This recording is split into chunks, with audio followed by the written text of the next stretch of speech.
All right, we are live. So, welcome anybody who's on here live. I am so excited to be talking with Michael Friedman. I've known him for a really long time and I've always respected him. He has been in the field of aging and advocacy for aging and mental health for more than 50 years.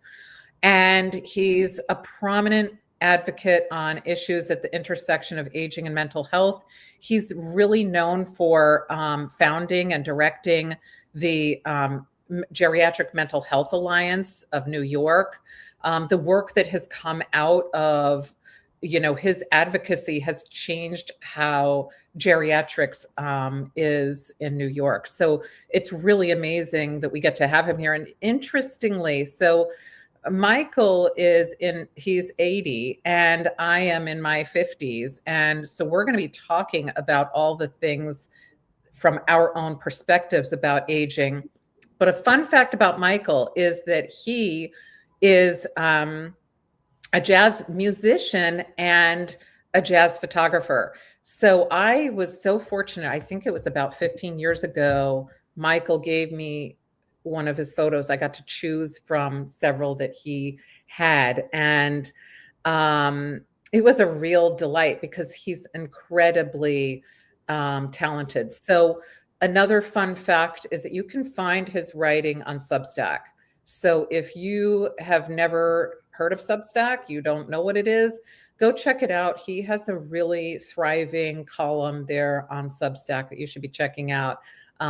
It doesn't matter what age you are. It's always good to have an understanding of what age looks and feels like to someone who's in their 80s. So welcome, Michael. Glad to have you here. Wow, what a wonderful introduction. I'm blown away. I'm reminded that when you were president of the Psychological Society in New York, you gave me the President's Award, right? I did. You were so deserving of that. Most people think of advocacy as somebody going out and maybe getting involved in something, for a short term, but you did this for 50 years. You never hung up your hat. You just kept going. And you really always advocated for mental health with those who are aging. And so you deserved it. You still deserve it. Well, it is true. This has been my career, and God, when did I start doing advocacy? In the 70s, a long time ago. And early on, I was primarily focused on children. And then as time went on, I became primarily focused on older adults. You know, Yeah, go ahead. you've hit the whole lifespan, but you and I fell off the track from talking with each other for about 10 years, almost 10 Yes, years. yeah.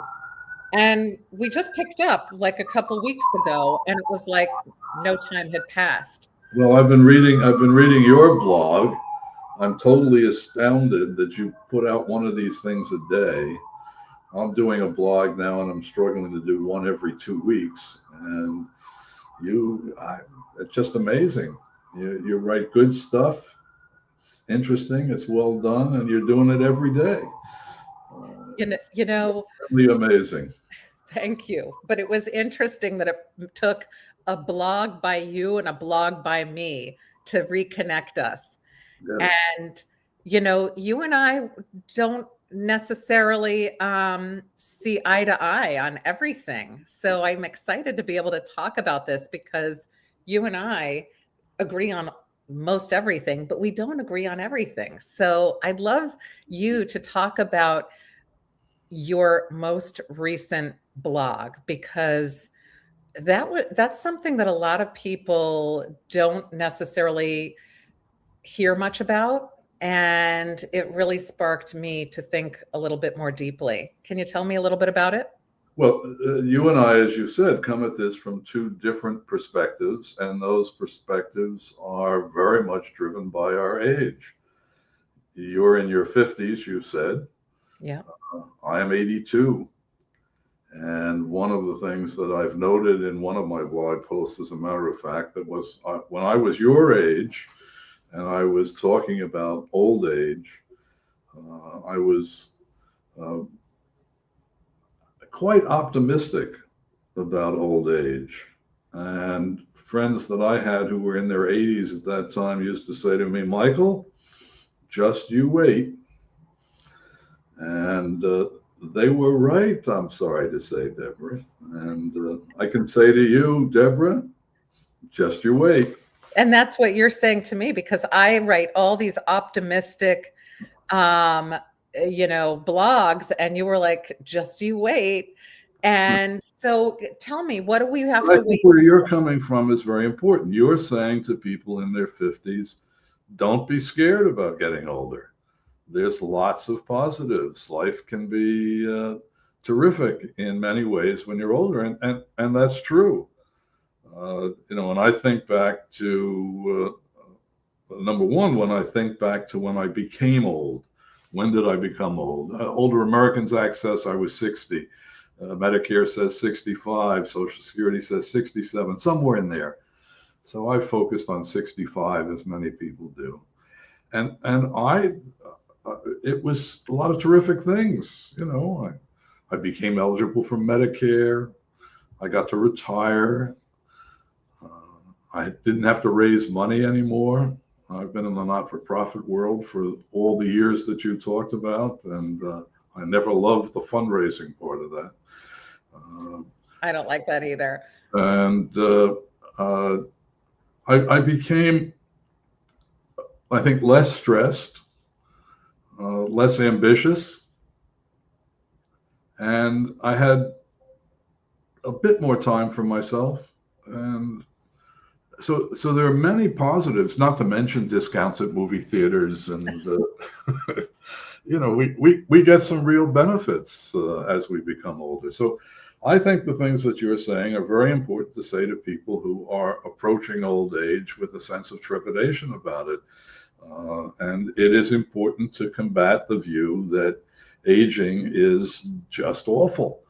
It's not just awful. There are lots of opportunities, and people do very well in old age. Now, I'm coming from a different perspective. Yeah. And I mean, that is I the talk all the time perspective about of, how we should look forward to it, but your blog is 85 is not 65. So what 80 are you is talking about? 65. 80 is not 65. So talk about that. Well, I think that what happens over time, again, I always quote my friend Alice, who is now 99. And beginning in her 80s, she used to say, the thing about aging, it's not good for your health. Okay. Well, you see, you smile because it's true. The fact of the matter is that for most of us, as we get older and older, we are more likely to develop all sorts of physical health issues.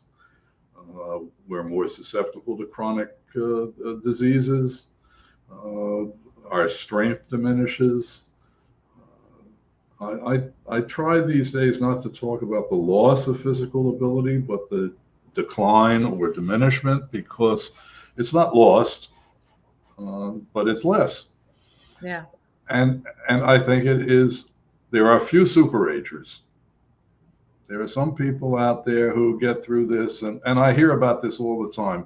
But do you know, Joe is 95 years old and he's still running his own business and he plays tennis every day.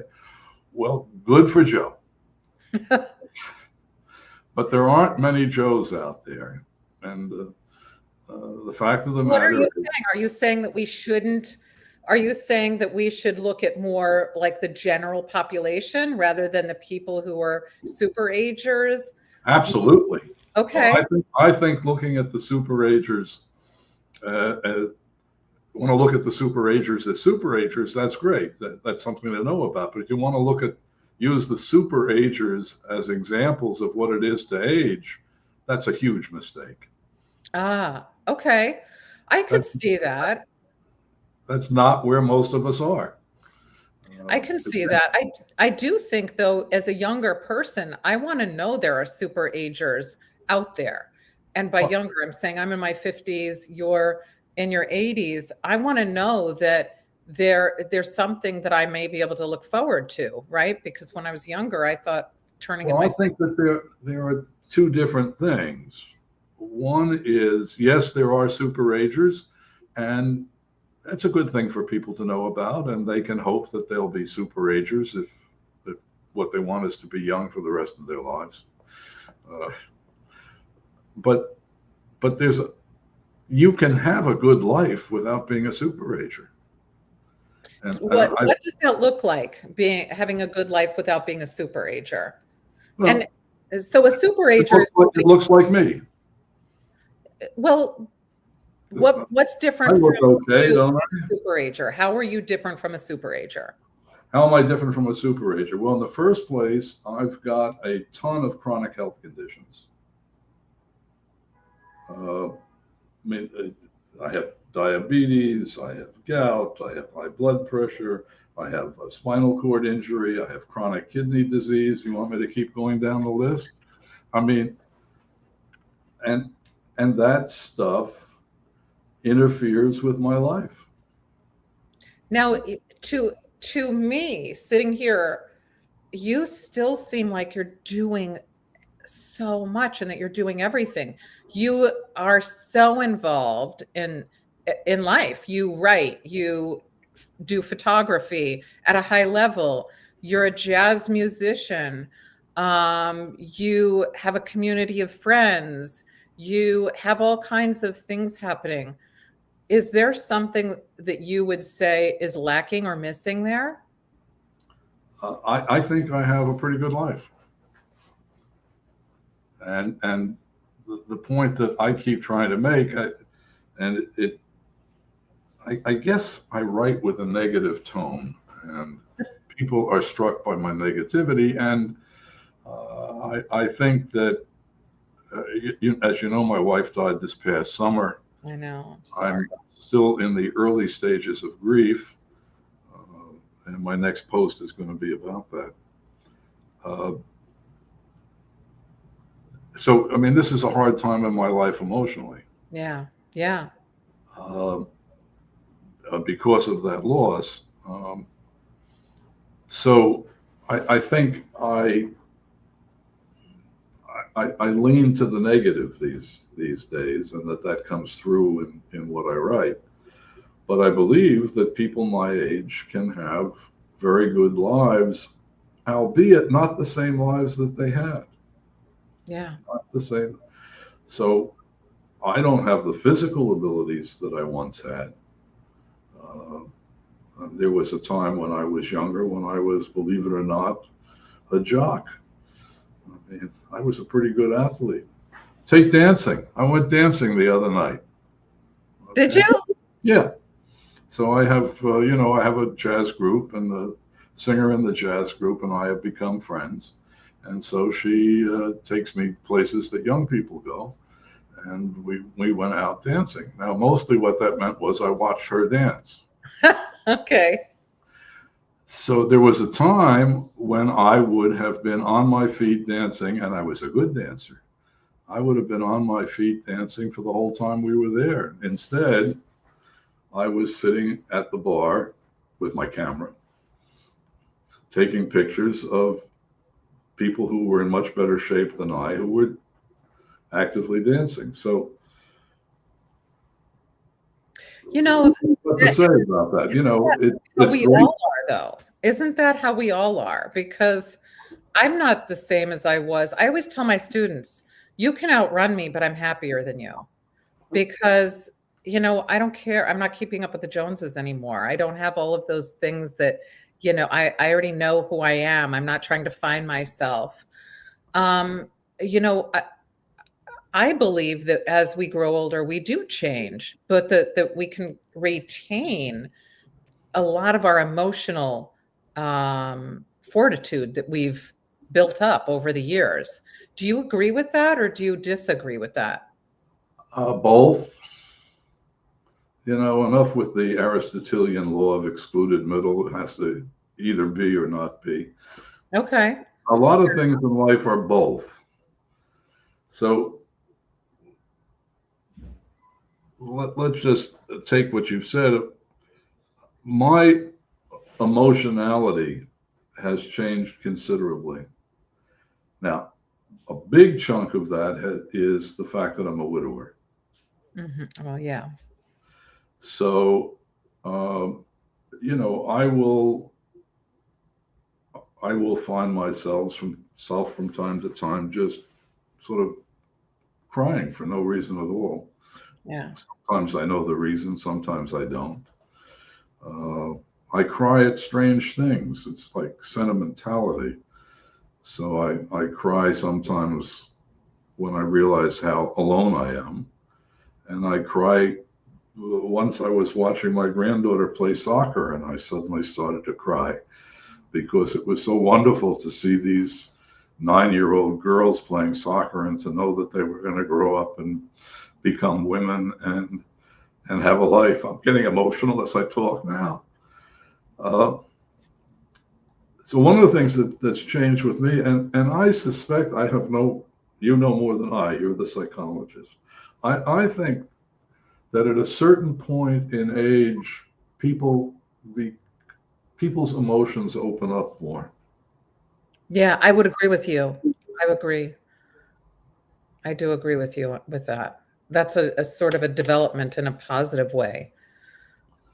I think, what you're describing is that we experience more. There is a lot more loss as we get older. You just really do start to experience more loss with age for most of us. So some of the feelings or emotions that we're experiencing are different and new and not pleasant. Um, and we're not prepared for that. I mean, no one's prepared for that. Well, I think we're absolutely not prepared for that. And my next post is entitled, I Was Not Ready for Death, Are You? Oh, good one. Yeah, And who's ready for that? well, I think none of us are. I mean, you'll see what I say in the post, and I'm not sure what can be done about that. I'm hoping that people, if they read what I've written, will be a little bit more prepared for what happens as you lose people. Uh, Yeah. but in this society, we don't deal well with death. No, we don't. You're Now, right of course, about. that's true at any age, but the point is, as you get older and older, you have more loss. So, in this past year, I've lost my wife. I had a long relationship, non-marriage, before I married the wife who I was married to for almost 49 years, and that woman died several months before my wife. Wow. And a very close friend died this past year. So, I mean, I had one of those years that are more and more common as you age, where you just lose a bunch of people who are really important to you. And it leaves a kind of hole in your life that is, I don't know, I'll see over time to what extent it can be filled. Yeah. Uh, as I've said in what I've written, I'm doing what you, the psychologist, would tell me is the right thing to do. I'm busy. I'm doing things that I even like to do, and important to me. I've got people in my life, and that deals with the loneliness to some extent. But there is some core connection that I've lost. I mean, I think about this in metaphysical ways, but I think that my wife and I had together a single shared life that transcended the everyday. And that's what gets lost. And again, it's not that you have to be old to have that to happen. Younger people have that kind of loss. And Yeah. there are older people who don't. But the older you are, the more likely you are to have that sort of loss where the the real core connection that gets developed in good long marriages. Uh, You know, the loss that isn't talked about and that we all start to experience more starting in midlife and to the end of our lives. It's so jarring because you're moving along and then there's like a wall that you hit. And it's sort of, you look around and you say to yourself, why am I doing things? You question things. There's a lot that happens and it's just not talked much about. I'm glad you're writing about that. I'm glad that you're going to be filling that void, the void that people don't talk about. How, people want to have relationships as they get older. They want to do things that people just don't talk about. And how we're still whole individuals as we age. And, a lot of people don't like to think of us as that. I guess, yeah. Well, one of the things, there are any number of things that are striking to me, but here's one. Marriages that don't end in divorce end in widowhood. Yeah, you're right about that. Gosh, nobody talks about that. No, I mean, what I'm experiencing now is a perfectly common thing, or a terribly common thing would be a better adverb, I suppose. But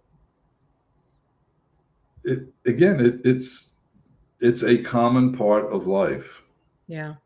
And there isn't much talk about it.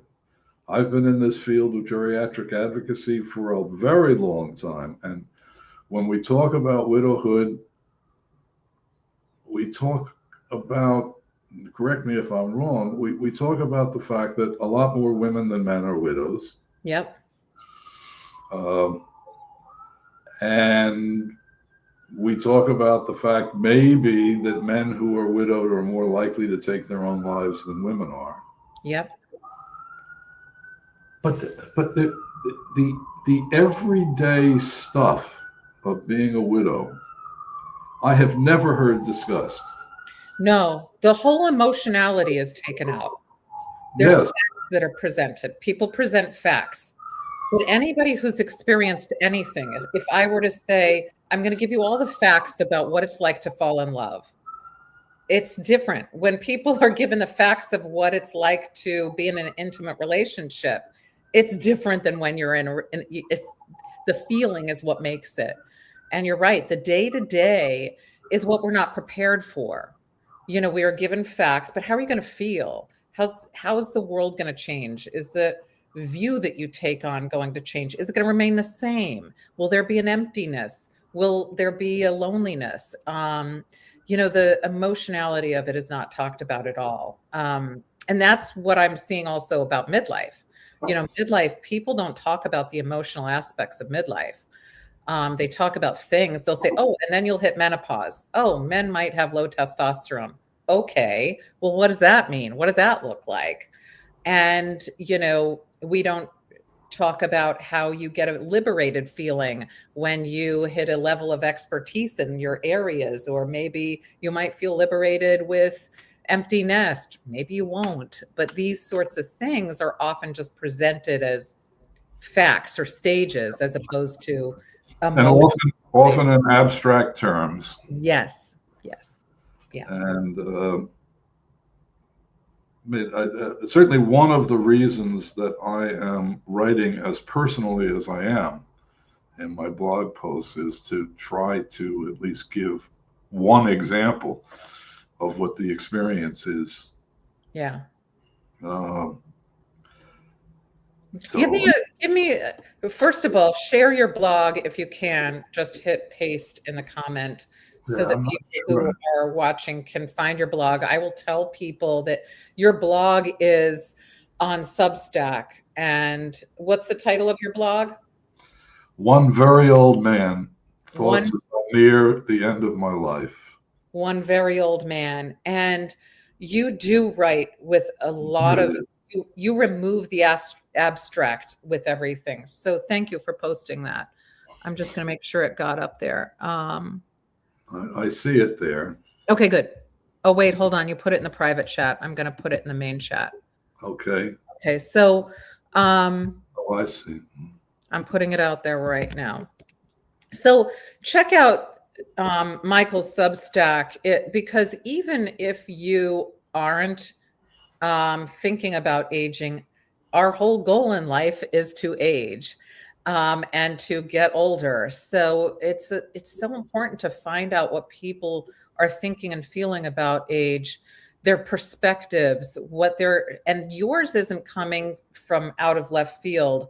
You have all the research and all of um, you have 50 years of working in geriatrics behind everything that you're saying. So there's a lot there. I would definitely check out your Substack.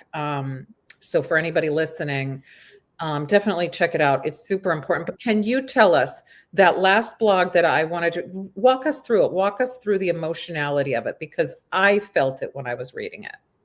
The emotionality of The last blog that you wrote. which one was that? Well, it's not the last one, but the one that reconnected us, that 80, 80, 80 is not not the 60, 80 is 80 not is not 65. 65. Yeah. Well, the I have focused in on three ways in which 80 is not 65, and that's not fully adequate, but at least maybe you can remember, one can remember 3 points. And that is that there's physical decline, there's frequently mental decline, and there's loss. So with, how do I say, let's start with physical decline. I feel my body has betrayed me. So you feel that your body has betrayed you. Absolutely. When did you start to feel that? Probably when I was 70, I had a tumor inside my spinal column, and I had surgery for that. And as a result, I have spinal cord damage, and I had to go through a period of learning how to walk again.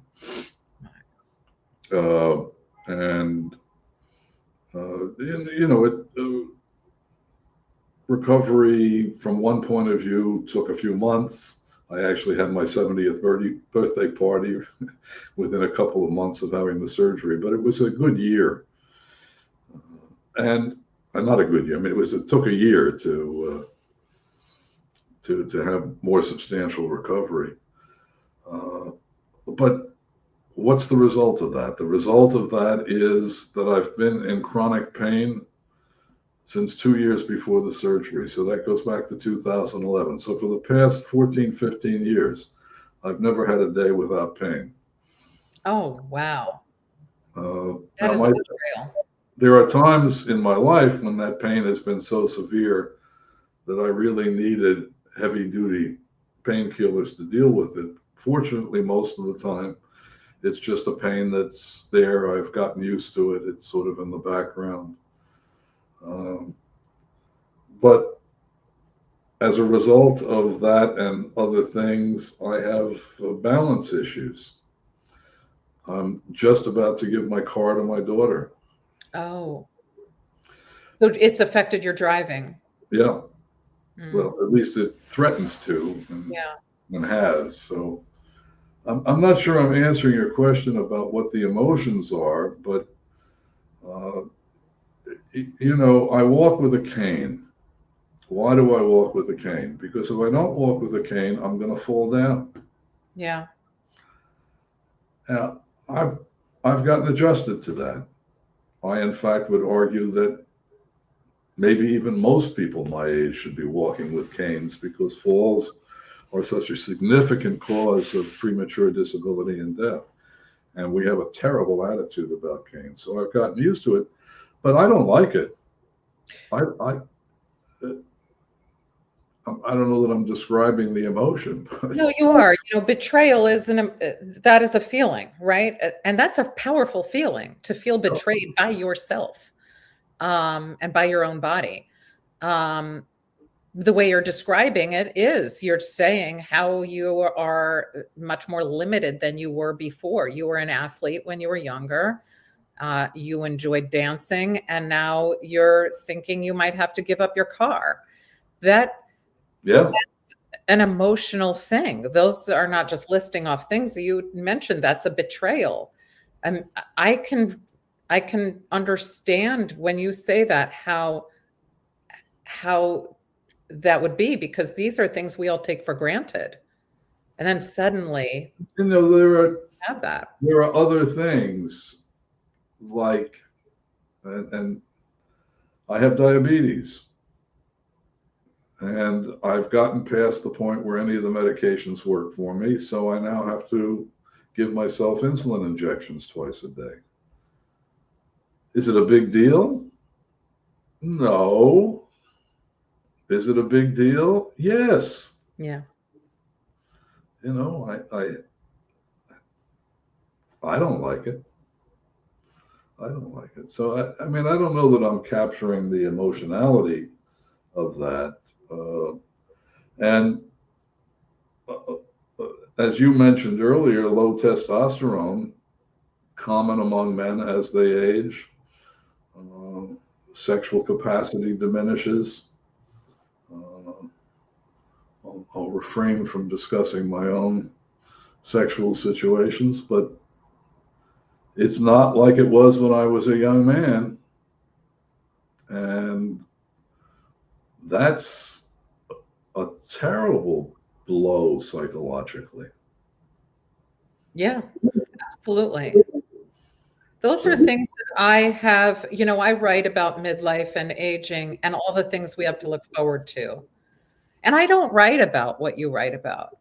You write about what sucks, and I'm always writing about, how we can feel really good, right? And feel, take the emotional component and maybe reframe things.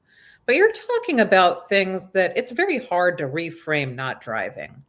It's very hard to reframe some of the things that you're talking about. And so, it's important to have the full picture. I think that for me, I was so excited to read what you were writing, because you complete the picture. You say, hey, it isn't all roses, and we shouldn't be thinking of it that way, because, we're tricking people into thinking that they get older and it's going to be some fabulous, great time.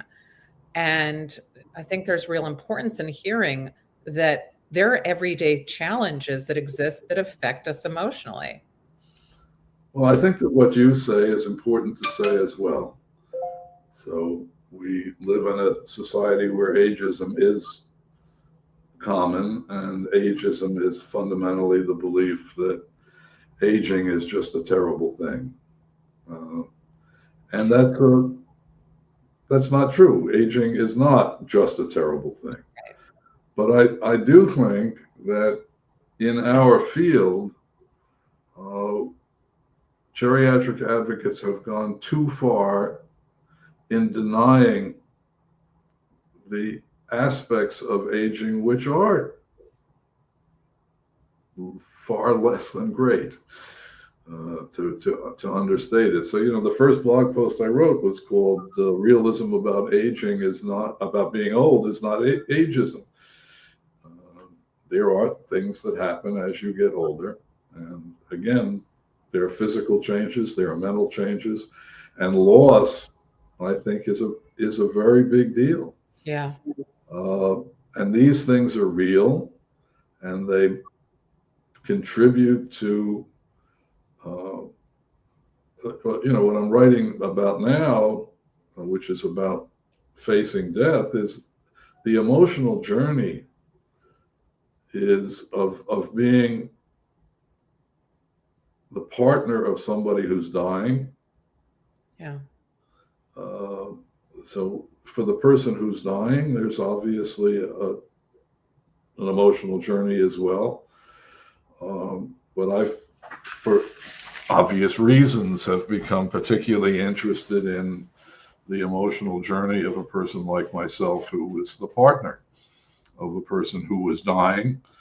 Um, the One of the things that I will write more about at some point is what I'm calling grief before death. Yeah. Um, Now, saying what that is, I think that the word grief covers up a lot of what's involved. Tell me about that. What do you mean by grief is covering up a lot of what is involved? Well, I think that when people think about grief, they think sadness. Yeah. And it's a lot more than sadness. It's this emotional overflow. Yeah, you're right. It's not just I'm sad that my wife died. Come on. Yeah. I'm not just I I I miss her. Yeah. I sleep in an empty bed. I think I'm people don't talk lonely. about that. I am lonely. Yeah. And again, I'm doing all the right things, and that's what people should do. I don't want to discourage people from doing that. Right. They really should get out there and do things that interest them and give them pleasure, and they should be with people. But I'm telling you, when you're going through grief, there is some core loneliness, and that is very painful. I was with a woman yesterday whose husband died a week or two ago, and she was talking about some of her experience, and she was talking about how difficult it is at night when she's alone and there's nobody there, Right. and he used to be there, Yeah. That's and you feel the presence of the person who's gone. Mhm. So I don't sleep well. I'm up in the middle of the night. The bed is empty. yeah. So And there's nothing that a person you and can't change that. You know, that's a really tough thing. And people I'm glad you're going to be writing about that because people don't talk about that. The empty bed is a huge one. You know, you're supposed to be going to sleep and having peace, and that's when a lot of people feel the least amount of peace. yeah, no, it can be really tough. Again, I'm speaking largely from my own experience, but everybody I've spoken to the extent to which I know the literature, it's a big deal. It's a It is a big big deal. I'm sorry you're going through this, first of It's all. different also with different marriages. So I Yeah. don't. I was married for closing in on 49 years. Uh, there's a kind of closeness that develops over that period of time, which is different from the early passion of a relationship, I believe, and certainly that was true of our experience. But what we had was a life that had, I said this before, it was in a different dimension. It was a shared life. Yeah. Uh, and all of a sudden, that's gone. Yeah. Yeah. No, there's nothing to prepare us for that as we grow older. And you know, people have lost at different ages. Um, and that loss can feel different depending on who it is, what life stage you're in. But speaking about what you just said before, is that when you're thinking of your own death and you've just experienced a death of someone close to you, that's something that we don't usually grapple with. You know, that's not something that we usually talk about or think about how you deal with both of those at the same time. So that's interesting. That's interesting. Need to. Uh, Because there's more than just the loss that you're experiencing. You're experiencing the loss. You're also experiencing it's me next, potentially, you know? not potentially, actually. Yeah, yeah. not potentially. I'm Right, 82. I'm 82 years old. right. I've got a bunch of health conditions. My nephrologist tells me that if I live, I'll be on dialysis in 4 to 5 years. 5 years if I'm really lucky. I, I don't have that much time left, and I'm quite conscious of that, and that's another dimension of what I experience. I might experience that even if my wife were still alive. Uh, though Yeah, yeah, but it's still now I it's experience it complicated. as death alone. You Yeah. know? So now there's nobody there in the middle of the night. Right. Oh, Uh, a couple of weeks ago, when I was really feeling not well in the middle of the night, debating should I go to the emergency room, should I not go to the emergency room. My daughter was out of town, and I suddenly realized I had nobody to call yeah. where I That's could expect or feel comfortable right. ask, asking for help. I don't So think yeah, the emotional experience is very powerful and unpleasant, to to put it mildly.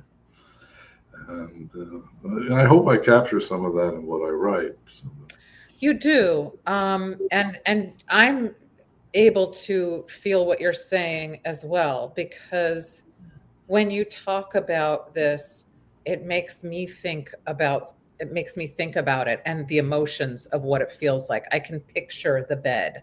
I can picture what it would feel like. Um, and for you, to be thinking about yourself as well. It's very complicated. Our lives are much more complicated than we make them, right? Than we portray them to be.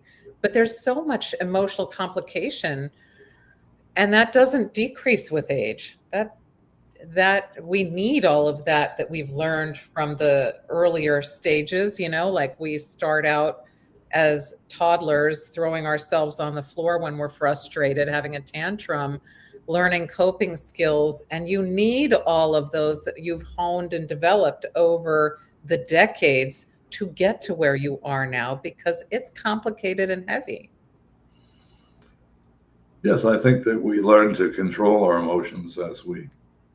obviously as we move from infancy into to adulthood, and there is a dimension of old age in which we become better able to handle emotional experiences. Yeah. So, in the same way that a child learns that the pain of a cut on their finger is going to go away, and so it doesn't cause them to break out into tears every time they cut themselves, uh, as we grow older, we learn that, okay, things like this happen. We've been through it before. We'll get through it. At least sometimes that's the way we think. Of Yeah. course, there are also people who give up hope in old age. Yeah, I've seen both, the super agers and those who give up. And one of the things that I notice is that people who are good at processing things tend to do really well. And that's part of, you're doing that actually. You're processing everything, you're writing about it, you're talking about it, you're still going out. Grief is terrible. There's no upside to grief. Um, but I think that those who can come out and say there's still stuff in it for me in life are the people who've been able to process it. And that's going through that sort of walking that dark path for a while. Any of us who's lived through a grief of losing somebody knows that it's a terrible walk you go through, and there's no pleasant way out of that. You just have to process and keep moving, and you have to allow yourself to feel it. But as we get older, we experience it more and more and more. It's not, Yes. it's not But talked it about. is remarkable how common it is and how many people get through it. You're right. People somehow. get through it. So, And you're back to still in the early your stage. glass is half full, my glass is half empty. But, your perspective on this is also right. People get through this. Yeah, Uh, they do. And you are. It's not pleasant, and I feel for you because you're right in it. And I met Harriet. She was really nice, really lovely. yeah, she was a lovely person. Yeah. Yeah, that's my Um, daughter. you know, I will say this, that as a midlifer, I I feel very optimistic, even knowing that I will continue not to I'll be running slower and slower as I get older, and that I'm gonna be moving differently and having some losses of things, like you were mentioning, potentially not being able to drive. The one thing I look forward to is, obviously the connections, like how you got emotional over your granddaughter, playing soccer, the feeling of those that we have that are still there, but also knowing that I can still put stuff out into the world. How do you feel about that? I feel like every time I'm not slowing down with putting stuff out. I keep getting excited about new things and wanting to put things out. And I know that midlifers often feel that way. And I know that you continue to do that. How do you feel about that? Does that bring you Personally, it's important to me to be doing something that makes some difference in the world. Yeah. Uh, so that's something that I have always felt strongly and continue to feel strongly. I think that as people age, however, there are different stances on that. I wrote an article some years ago that was called The Moral Obligations of Old Age. Well, that raised a storm for some people because there were some people who said, right, we continue to have obligations, social and moral obligations, and we should be participating in the world, et cetera, et cetera. And there were a whole bunch of people who said, uh, I paid my dues. Now it's my time of life. Now I get to do whatever I want to do, and I don't have any obligations to anybody anymore. Now, I happen to think I don't, I mean, that's not me, but I guess it's all right for them. Uh, but again, the only point I'm making is that different people respond in different ways to this sense of having, again, what I experience as an obligation to do things that contribute to a better life. Now, I've changed. A year ago, I said, okay, enough with being a social advocate.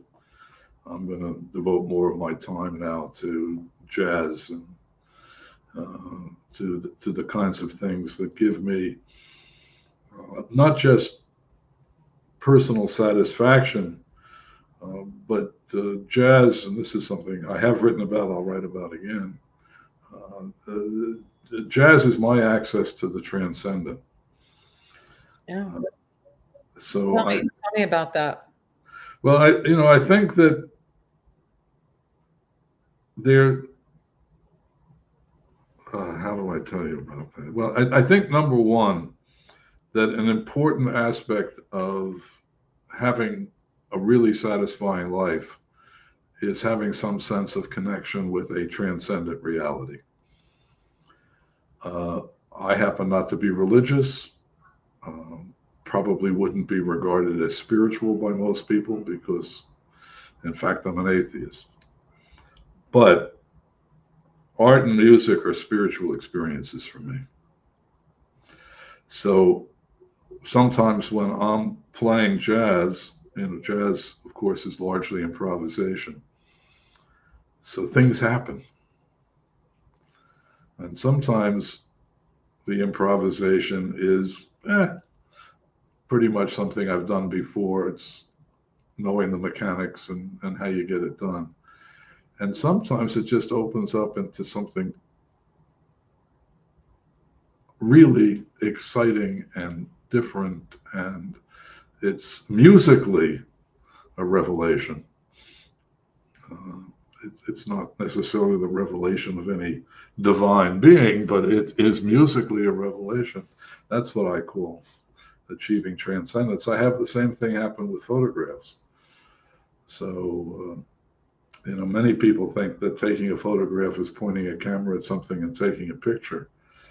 Well, You're finally doing this is something that I was just talking to somebody about, how important it is for us to be able to get to the point where we're not doing the things that are outward focused, that we're focusing on ourselves. And you're doing that with your art, which is photography and music. You've been advocating for 50 years, which is an outward focus. right. You made impact. And it's so important for us to know that we should be transitioning as well to how do we get stuff for ourselves. Like you said, it's spiritual for you. That's powerful. That's a big deal. So I think that, I agree with the gist of what you're saying, and that is that for those of us who have been focused on making the world a better place, there comes a time when maybe we stop doing that or stop doing it as much, and we begin to focus on making our lives better. Yeah. That's sort of restating what you said. I'm not sure that it is best described as outer versus inner, because the cultivation of self that I experience does connect me, at least, with when it really is good, it connects me with something outside. The transcendent reality in art is something. Music is it's more evident than in art itself. In the musical performance, there's first of all a communication among the musicians that in part can be mechanical. We know what we're doing. Mm-hmm. But God, when we hear each other, when we really hear each other, it is an intimate experience. Yeah. And when there's an audience and the audience gets connected with that, look what's happening here. It's going from self to group to those who are observing. And what makes it all possible is that we have a shared cultural history. When I play jazz, I'm not a great inventor in jazz. Obviously, I'm not a great anything in jazz, but I have absorbed in some way the long history of not just jazz, but classical music in what I experience. And the people I'm playing with have that same shared cultural history, the people who are listening. And it is a great unifying experience. So, yes, it's about self, but it is about something that spans beyond self. I And get that. I get that. It is different though than when you're advocating and you're focused absolutely, absolutely. Now on that's I others, making the world better for others. yeah. But it's interesting, and I do think that that's something that we should be aware of, is that we should be thinking that it's a good thing to pursue the things that make us feel good, focus inward on ourselves. And, um, a lot of people feel like they can't do that because they feel guilt if they do that, or they feel like if they're not giving to others, they, are not doing what they should, which is wrong. That's just not, you should be doing for yourself? I think what you're saying is right. Uh, I do think that, Candide, right? The famous line there, it's time for us to cultivate our gardens. Hmm. And so this is a period of tremendous violence in the world, a period of despotism. And these are people who have somehow managed to escape and to have their lives. And they realize that there is nothing that they can do to change the nature of the world at that moment in history. And so they say, it's time for us to cultivate our gardens. And I think that that applies to the process of growing old. Yeah. At a certain point, you've sort of done what you can do, and now you can cultivate your garden. But I think, this is me, the moralist speaking, I think that the concept of cultivation is very important. It's not just that we're relaxing and having a good time. We're So cultivating our garden. yeah, I think that That's that's a word. totally arguable. And if my wife were here, she'd argue with me. She'd say, um, leave me alone. I just want to read my books and that's go funny. out with my friends. And I don't want to be bothered with all that.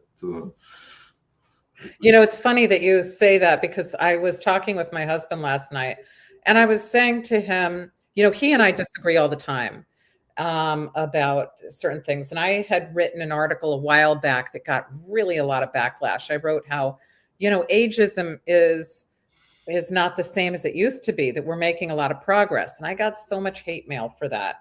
I wrote it on Substack and put it out in other places, and I think in Psychology Today as well.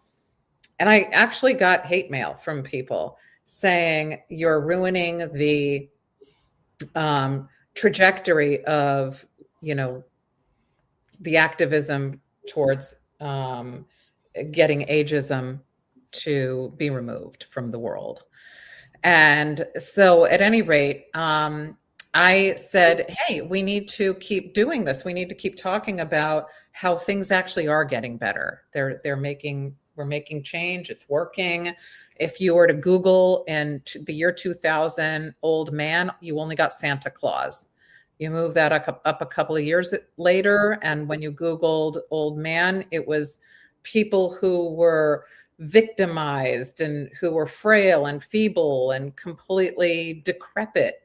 And that has changed. And we're now voting people into office, whatever your political affiliation is, who are older. We are, that the Beatles song, When I'm 64, people are still working at 64. That's not considered old anymore. These kinds of things have shifted and changed. And he was telling me, it's not that great. Aging isn't great. Ageism still exists. There's ageism that's still out there. And I think that they both live together. Yes, there is. There always will be. And there's ageism for young people, there's ageism for old people. And when I talk to you, I'm reminded of how complicated and complex aging is, because we're living with something that's not balanced ever. We're living with something that's fluid and moving and changing. Aging was different 50 years ago when you started advocating and nobody even thought about aging. That's You know, right. it's completely different. Had you not, it was the Wild West when you started. In the 90s, when I started and I told people that I worked in aging, they were like, trying to run away because that was like boring and something nobody wanted to talk about. But it's not like that now. People are talking about it now. You're giving more complexity to it. You're adding to, you know, the sort of Pollyanna approach that I often give to aging when I talk about midlife. Uh, I think that the perspective that you're offering is important. I've said that. The You're right that ageism has changed. And if anybody says you're not right, I don't know what world they're living in, except that they have an imaginary world which is important to them in some way. And one of the things, I'll go beyond that, that has always annoyed me, I'll say it mildly, has always annoyed me about advocates, social advocates, of whom I'm one. It's never better. So I wrote about this many years ago, that in What do mental you mean health by advocacy, every year it's worse. that? I, Oh, I wrote something where I said, for God's sakes, doesn't it ever get better? And do you yes. think you're going to you persuade legislators to pass some legislation to make things better? They pass the legislation, then you come back to them and you say, well, it's worse this year. Well, what are they going to conclude from that? What's the point? Nothing I Yeah. do matters, right? It's very important what you're saying. There has been progress, and there's been progress because of people like you, people like me, who have been out there saying the things that we're saying. So stick with it. I mean, you're right, and the advocates, they can't deal with their own success. Yes. I kept saying, because it was all advocates who were in the field of aging who came at me with, I could not imagine the venom that I was going to get from the article that I wrote. And I thought to myself, you should be applauding because you were part of this journey. But I think it makes them feel like, um, because it's getting fixed, because it's getting better, because there's more out there, that it diminishes their work in some way, Well, which is ridiculous. But I think that they would do considerably better to say, look at the progress we're making. yeah, We're not there yet, but look at the progress we're making. exactly. We have to applaud the progress along the way, which, As you say, I've been a mental health advocate. I've worked on issues related to severe and persistent mental illness, as we used to call it, whatever it's called now, some new euphemism. But uh, a couple of years ago, somebody wrote a piece about and said that it's worse now than it was 40 years ago. And I wrote an article that said, Jesus, do you have any idea what you're talking about? I used to every week go visit a state hospital. And yeah, in this piece, I described what life in a state hospital was like 40 years ago. You're going to tell me it's no better than that? Don't. It's a lot better than that. And it's yes, gotten a lot better, and it's gotten a lot, not good enough, but it's gotten a lot better, and it's gotten a lot better because people like us have plugged away at this and plugged away at this and plugged away at this. And I think we're better off saying to the people in power, look, it's getting better. I agree with you. We should be saying it's getting better.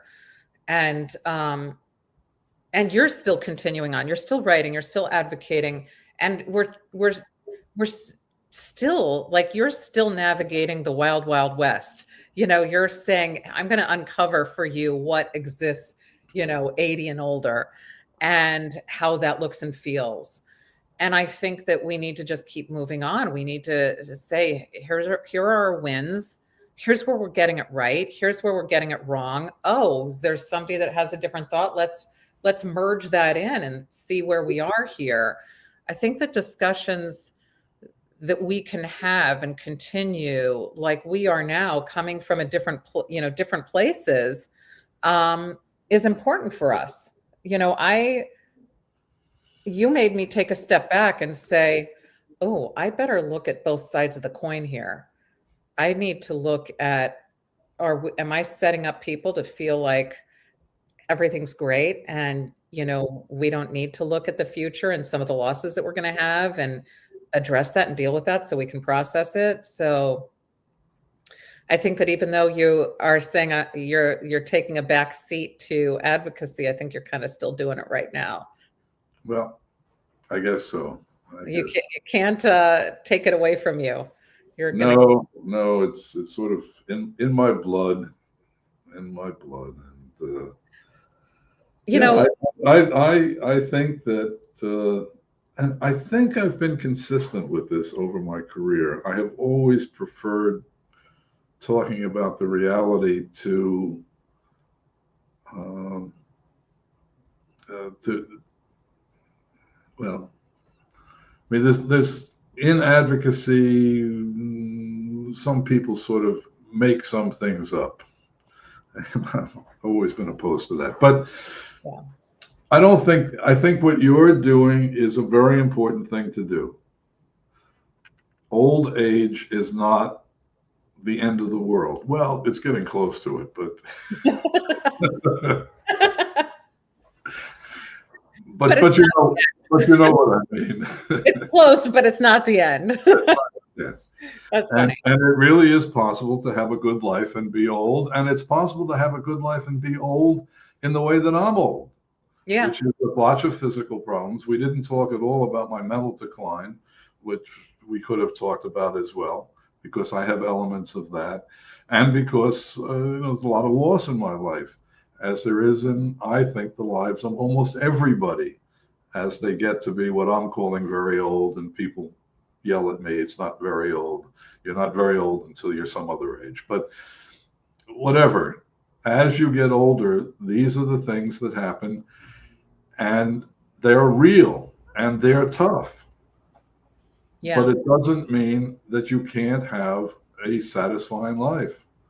And So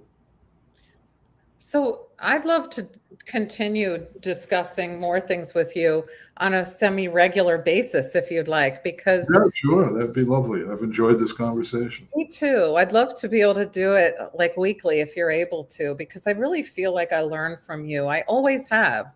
When I, met you decades ago, you were doing cutting edge work and you were really making the whole field of geriatric mental health, which really didn't exist.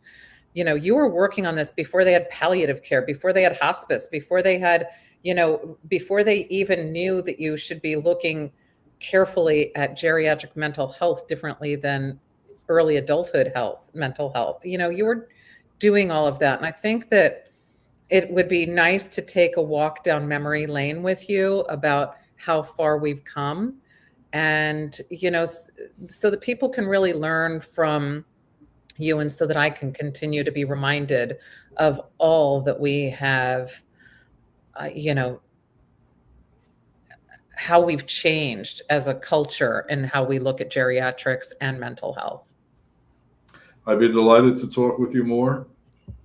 Excellent. So this We'll follow up on that. This has been lovely. And I'm just going to say one more time who you are and how people can find you. So this is Michael Friedman. He is a licensed clinical social worker. He's been a geriatric mental health advocate for 50 years. He also founded the Geriatric Mental Health Alliance. He's made tons of change. And he is writing for Substack. And I was excited to read what he writes because he writes from a different perspective than I do. I write about midlife, and he writes about being old, which for him is 80s and older. And I think that it's important to hear both perspectives because he gives a realist perspective of someone who's living it and not just, it's not a mythos, somebody who's just talking about themselves. He has the research knowledge and background about what he's talking about that backs up what he's saying. So take a look at what he writes on Substack.